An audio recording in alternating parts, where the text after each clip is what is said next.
एक छोटे से शहर में एक लड़का रहता था। नाम था राहुल। वह गर्मी की छुट्टियों में अक्सर अपने नाना जी के घर जाया करता था। नाना जी एक बहुत ही शांत, समझदार और प्रकृति से प्रेम करने वाले बुजुर्ग आदमी थे। उनके घर के पास एक सुंदर सा बगीचा था, जहां वो हर दिन पौधों की देखभाल करते थे। एक दिन राहुल ने नाना जी से पूछा, नाना जी, मैं बड़ा होकर एक सफल इंसान बनना चाहता हूँ। क्या आप मुझे बता सकते हैं कि सफल कैसे बना जाता है? नाना जी मुस्कुराए और बोले, इसका जवाब मैं तुम्हें एक अनुभव से दूंगा। चलो मेरे साथ। वे दोनों नर्सरी गए और वहां से 2 पौधे लेकर लौटे। घर आकर नाना जी ने एक पौधे को एक गमले में लगाया और घर के अंदर रख दिया। दूसरे पौधे को घर के पीछे की खुली जमीन में लगा दिया। फिर नाना जी ने राहुल से पूछा, बेटा, तुम्हें क्या लगता है कि इन दोनों में से कौन सा पौधा भविष्य में ज्यादा अच्छा और बड़ा बनेगा? राहुल थोड़ी देर सोचता रहा और फिर बोला, नाना जी, जो पौधा घर के अंदर है वही ज्यादा अच्छा बढ़ेगा, क्योंकि वह सुरक्षित है। बाहर वाले पौधे को तो धूप, आंधी, बारिश और जानवरों जैसी बहुत सारी मुश्किलों का सामना करना पड़ेगा। नाना जी मुस्कुराए और बोले, ठीक है बेटा, तो चलो देखेंगे कि आगे क्या होता है। छुट्टियां खत्म होने के राहुल अपने घर लौट गया। 5 साल बाद राहुल फिर गर्मी की छुट्टियों में नाना जी के पास आया।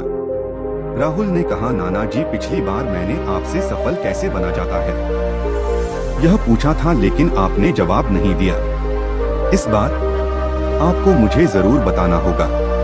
नाना जी मुस्कुराते हुए बोले, चलो तुम्हें तुम्हारे सवाल का जवाब देते हैं, लेकिन पहले उन पौधों को देखें जो हमने साथ लगाए थे। वे पहले उस पौधे के पास गए जो गमले में और घर के अंदर था। वह पौधा अब थोड़ा बड़ा होकर एक छोटा सा पेड़ बन चुका था। फिर वे बाहर गए जहां दूसरा पौधा लगाया गया था। वहां एक विशाल वृक्ष खड़ा था जिसकी शाखाएं दूर दूर तक फैली थी और जो राहगीरों को छाया दे रहा था। नाना जी ने राहुल से पूछा, अब बताओ बेटा, इनमें से कौन सा पौधा ज्यादा बड़ा और सफल बना और क्यों? राहुल बोला, नाना जी, जो पौधा बाहर था वही ज्यादा बड़ा और सफल बना। लेकिन यह कैसे हुआ? उसने तो इतने खतरे झेले होंगे, धूप, बारिश, आंधी, फिर भी यह इतना बड़ा हो गया। नाना जी ने मुस्कुराते हुए कहा, बिल्कुल बेटा, बाहर वाले पौधे को बहुत सारी मुश्किलों का सामना करना पड़ा, लेकिन इन मुश्किलों ने ही उसकी जड़ों को मजबूत बना दिया। उसे खुली जमीन मिली जहां उसने अपनी जड़ों को जितना चाहे फैला लिया। बारिश और तूफानों ने उसकी परीक्षा ली और उसने हर बार उन्हें पार किया। इसलिए आज वह इतना मजबूत है कि छोटी मोटी आंधियां उसका कुछ नहीं बिगाड़ सकती। जबकि जो पौधा हमने गमले में और घर के अंदर रखा, उसे किसी परेशानी का सामना नहीं करना पड़ा। वह सुरक्षित तो रहा, लेकिन उसकी जड़ें गमले में सीमित रही, इसलिए वह ना तो बड़ा हो पाया और ना ही मजबूत। फिर नाना जी ने राहुल की आंखों में देखते हुए कहा, बेटा, यह याद रखना, जब तक तुम जीवन में संघर्ष नहीं करोगे, कठिनाइयों का सामना नहीं करोगे, तब तक तुम सफल नहीं बन सकते। अगर तुम सिर्फ आराम और सुरक्षा की तलाश में रहोगे तो तुम्हारी तरक्की रुक जाएगी। लेकिन अगर तुम संघर्ष करने को तैयार हो तो कोई भी लक्ष्य तुम्हारे लिए असंभव नहीं रहेगा। इसीलिए परेशानियों को दुश्मन मत समझो, बल्कि उन्हें अपने जीवन की सीढ़ियां मानो जो तुम्हें सफलता की ऊंचाई तक ले जाएंगी। राहुल गहरी सांस लेकर उस बड़े पेड़ की ओर देखने लगा।